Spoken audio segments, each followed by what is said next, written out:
Hi, and welcome to the show, where we share the stories of the many who intersect with our healthcare system but are rarely heard from. My name is Kevin Poe, founder and editor of Kevin MD. Today on the show, we have Rami Bailony. He is an internal medicine physician, and he wrote the Kevin MD article, The Overlooked Factors Driving Weight Gain in the Pandemic. Rami, welcome to the show. Thank you. Thank you for having me.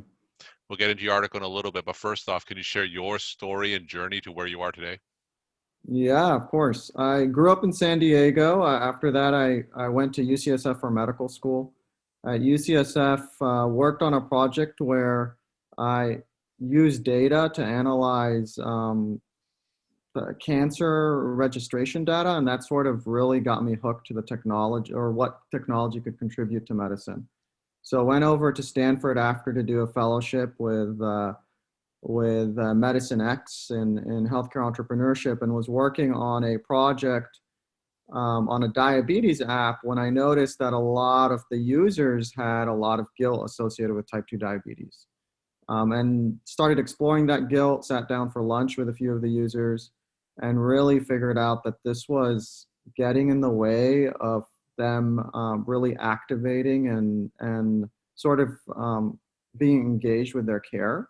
Mm-hmm. And so started looking more into guilt and healthcare, and that led me down a path of why we eat and what drives appetite. And I had struggled with weight probably since the age of 16, had lost 40 to 50 pounds and regained it about 5 or 6 times, so that this was partly personal, and really started diving into the science of obesity medicine, learning that a lot of our appetite is hormonally and metabolically driven, environmentally cued, and that really taking a self-blame approach wasn't helpful to anybody. And so that's really what drove me behind my passion in obesity medicine. So, as an obesity medicine specialist, what would you say are some of the biggest misconceptions about obesity, even among physicians? Yeah, I think the number one misconception is that people who struggle with obesity are not trying to address their disease. You know, a lot of physicians still don't view obesity as a disease, but rather as a lifestyle choice. And the science is definitely showing the otherwise. 70% of the US now struggles with being overweight. In 2020, one of the headlines that was missed was that 40% of people in the US have obesity, which, and you know, to go to the fact that people aren't trying, we spend $300 billion a year trying to lose weight. So people are trying to lose weight. It's just that the biology behind weight adaptation, which is sort of a resistance to weight loss, is real. Mm-hmm. And that so when people do lose weight, their body naturally tries to defend that weight, and their appetite changes and they regain weight.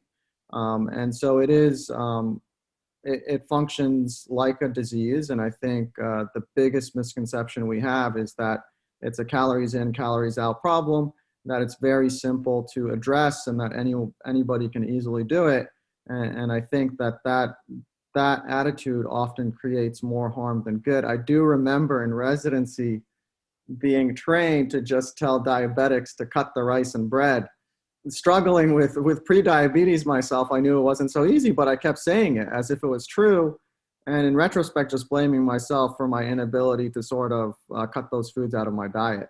And so I think, you know, the biggest misconception is that this is an easy problem to solve, and clearly not easy when 40% of the US population is struggling with it.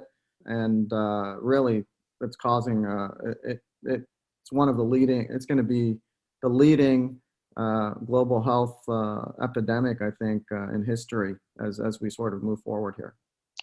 Now, you run an obesity medicine clinic. I was wondering if you could briefly share what are some of the 2021 approaches when it comes to obesity treatment today? Yeah, good question. So 2021 is going to be an interesting year for obesity. There will actually be a new, or probably two new drugs getting FDA approval for the treatment of obesity later on. One just around the corner in June, which will be semaglutide, which is Ozempic's obesity cousin. And that drug has actually been shown to produce 16% weight loss in some clinical studies with diet and exercise. So I think the overall approach in 2021 to obesity from a obesity specialist perspective is one, to destigmatize obesity, to really get people feeling like this is a disease that needs a long-term approach. There's no one diet that fits all. There is not one thing that's going to, get you right to that extra weight. It's going to be a process where you learn about yourself, where you learn what diet works for you.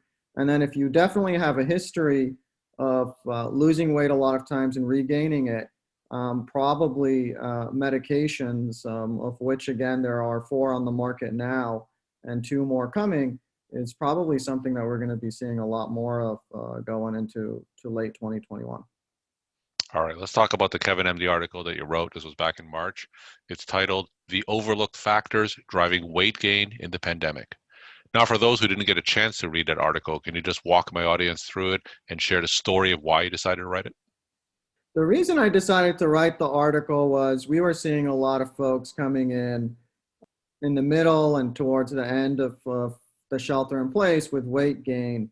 And again, my passion around this is really trying to get people to destigmatize their weight.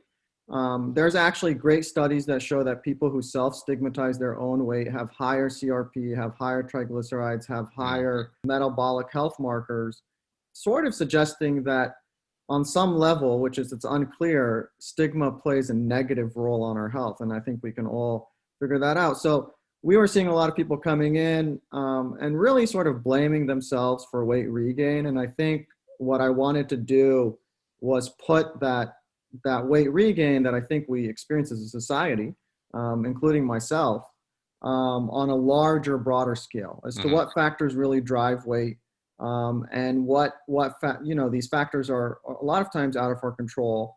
And in particular, I think the behavioral health piece, the stress piece, are 2 huge factors. And then the last factor that the article addresses is the fact that we don't have a good care model for obesity.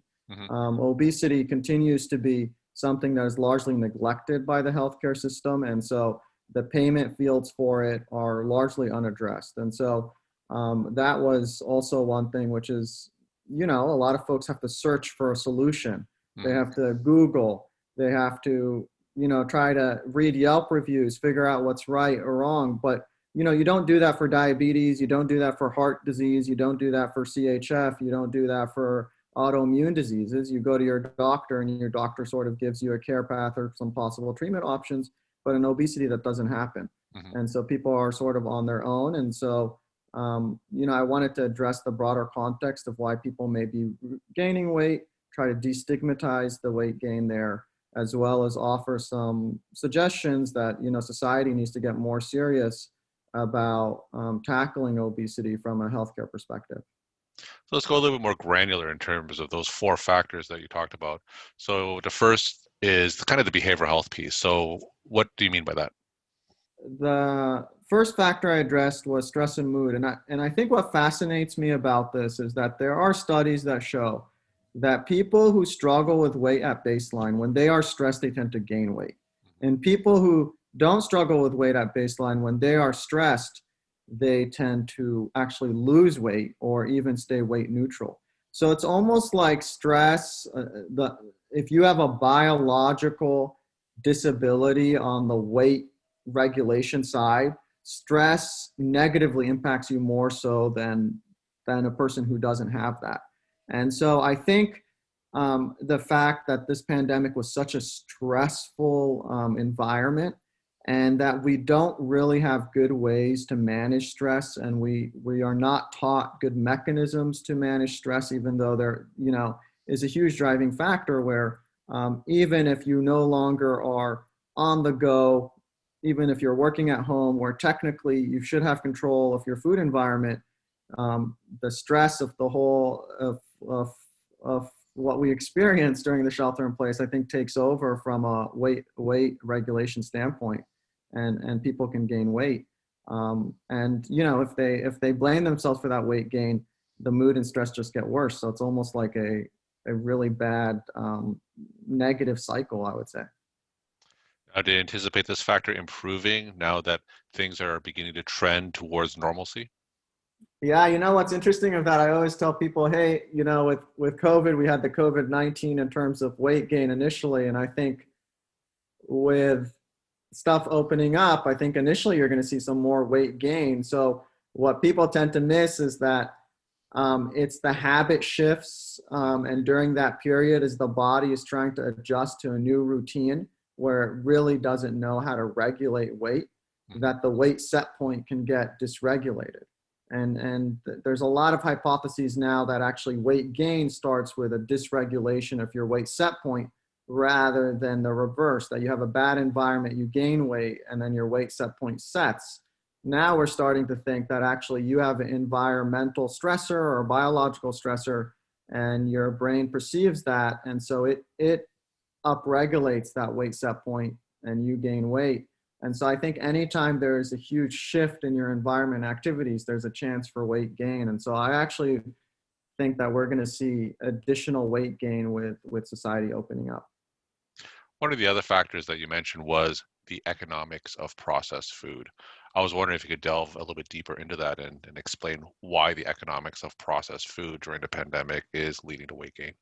Yeah, I mean, I think this is a big overlooked factor and one that we really need to. It's obviously not something that you know, doctors would really have to team up with policymakers to address. But processed foods are cheap, right? You can go to Safeway and you can buy, gosh, 4 pizzas for $5 sometimes, Hmm. right? And this pandemic, the one thing about it is it really impacted people in unfair ways. So people who are working more manual jobs, more restaurant-based jobs, more jobs that were impacted by the shelter in place saw a lot of economic stress, whereas a lot of people who were working more technology-based jobs or jobs that could be done remotely saw actually an increase in wealth, right?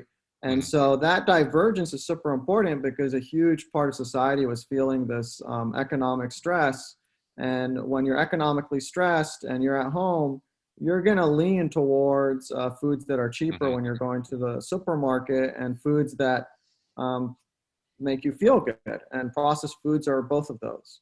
And so you really can't beat processed foods in a time like a pandemic. If you think about it, when astronauts go into outer space, they take a bunch of processed foods because it's great for conditions that are harsh. Hmm. And the pandemic for a lot of people was a harsh time. And processed foods give you that dopamine fix, Hmm. and they are cheap. And so they really work out for times like these. We're talking to Rami Bailony. He is an internal medicine physician, and he wrote the Kevin MD article, "The Overlooked Factors Driving Weight Gain in the Pandemic." Now that you talked about some of these factors that led to weight gain during the pandemic, let's talk about some solutions and approaches. So, what are your best solutions in terms of addressing some of these factors? Yeah. I think on a larger scale, what's fully needed is more attention to obesity within the healthcare system. Now, that's a big ticket item that I know that people can't take out and do today, but it is important to start addressing obesity seriously, right? We learned with COVID that people with obesity had, you know, the mortality rates and people struggling with obesity was a lot higher, significantly higher, with almost 70% of the mortality from COVID being associated with people with a BMI of 30 or greater. It's huge numbers. Now, I wish I could say that that was a surprise for me, but it wasn't, because with H1N1, we saw similar results. And there is an argument to be made that the COVID was such a devastating pandemic because global obesity rates are so high. And that independent of global obesity rates, the death rate of COVID would have been much lower. And so, you know, I do think obesity is going to be a driving factor for future epidemics and pandemics. And I think we need to start tackling it much more seriously, both on a policy level. And I think you know, I think one of the surprising things for me during COVID is I did witness the ability of society to come together to address a pandemic. And, we saw this with HIV. We saw this with tobacco cessation. What I would say I want to see is I want to see this with obesity. And I just feel like it's not getting the attention it deserves. And in terms of, and so that's the larger overall piece is really rallying support around that. In terms of more practical steps, I think the first step we can all take currently is let's destigmatize obesity. So Hmm. when people come into your clinic, even if you have 15 minutes and they're struggling with obesity, saying something like, hey, weight is hard to manage, you're not in this alone and it's not your fault, is huge. It's much better than, hey, I'd like to see you lose 10 pounds, let's Hmm. cut the carbs, let's cut some bread. I think saying that is a great first line, and then triggering a conversation. And either as a primary care physician, you can start making yourself aware with treatment approaches to obesity, both pharmacologic and behavioral, or you can refer to obesity specialists who do this on a regular basis. But I think the first step is really destigmatizing, like, hey, we can tackle obesity, and making yourself aware of the pyramid, the treatment pyramid for obesity, which is, do it yourself is the first step. Most people that come to your clinic have already tried that. The second one would be commercial programs like Weight Watchers, Noom, Jenny Craig. Most people would have already tried that as well. And the third one is medical weight loss, and that's working with a behavioral expert or a physician. And above that is obesity pharmacology, which again, there are 4 drugs now, there's 2 more coming out. And above that is bariatric surgery. Hmm. And, I would say that the last 3 columns are underutilized in the US today. So to give you one example, intensive behavioral therapy for obesity, which Medicare covers and most insurances cover, the utilization in Medicare for people with a BMI over 30 is less than 1%, which means people struggling with obesity in the Medicare system, only 1% are getting counseling on obesity. That's just a shocking statistic. And there are reasons for that those codes pay like $21. So most people are not going to be incentivized to go out and perform them.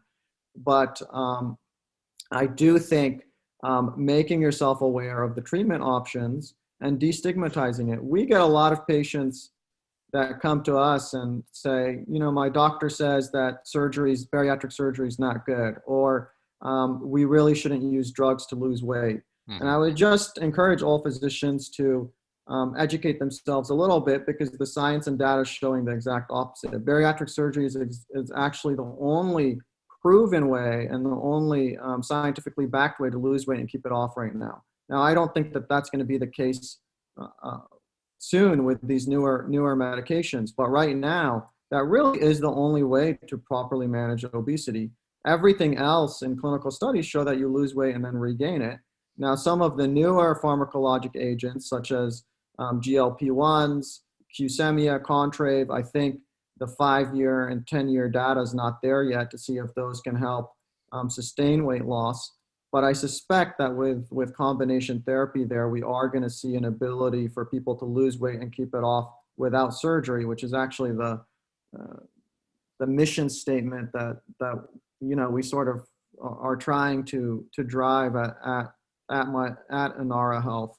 But that's, the biggest step is destigmatize it. When you're, Hmm. those simple words go a long way, because it's going to activate someone, right? If you tell someone, hey, cut the carbs, they're going to really take it personally. And if you say, hey, the only reason you have knee problems is because you need to lose weight, or hey, I'm only going to do knee surgery because if you lose 50 pounds, that's not very activating, because that person has already tried to lose 50 pounds several times. And they perceive their inability to do so as failure, when in fact they should be commended on the effort. And the actual approach would be, hey, we want to do the knee surgery. We do need to lose some weight first. Let's see if we can get some help doing so, because losing weight is hard. And there's a lot of factors that, we don't control. And so the biggest step that all doctors can do right now, and all providers, nurse practitioners, dietitians, nurses, is to destigmatize obesity. I think it will go such a long way. And then after that, making yourself aware of the treatment options. And whether you decide to offer that yourself or refer, I think that's dependent on how busy you are on the practice level. And my final question, what's your take-home message that you want to leave with the Kevin MD audience? Yeah, I mean, I think the take-home message, I've said it, but I do think that, I would like to see the urgency we saw in addressing the COVID pandemic towards addressing the obesity epidemic, or really pandemic. Obesity has impacted way more people than COVID has. We don't Hmm. perceive it like that. And obesity is going to lead to future pandemics and epidemics that impact us. So, future viral illnesses will impact us on a broader, more negative level, because of the inflammatory nature of our bodies when we have obesity as an underlying disease. And so, I think the take-home message is, let's get together, let's come together, let's tackle obesity seriously, let's destigmatize it. And I think if we do that, we can start making serious improvements to health in the US. Well, thank you so much for sharing your time and insight. And thanks again for being on the show. Yeah, no, thank you for having me. This was great.